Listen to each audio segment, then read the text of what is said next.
Hello, Mom and Sir. My name is Jenny Calcanya, 48 years old, single, a college graduate.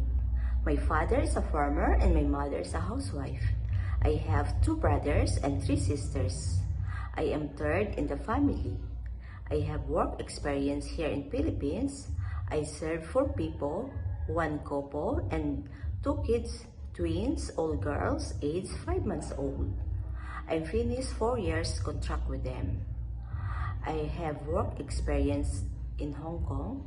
My first employer was, I serve 4 people, 1 dog, 1 couple, 2 kids, all girls, aged 5 months and 3 years old.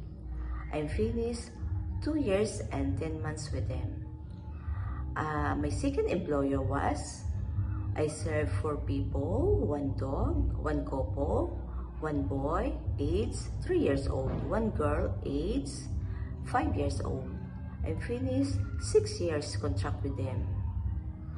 I do household chores such as cleaning, marketing, cooking, washing and ironing the clothes, play with the kids, read the books with the kids, gardening, sometimes car washing.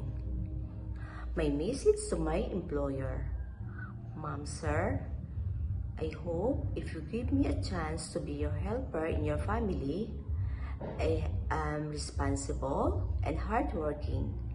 I promise I will do my best to do my duties very well.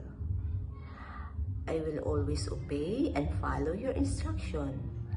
I will take care your family, especially if you have a kids.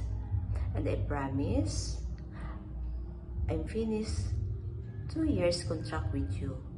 Thank you, Mom and Sir. Have a good day.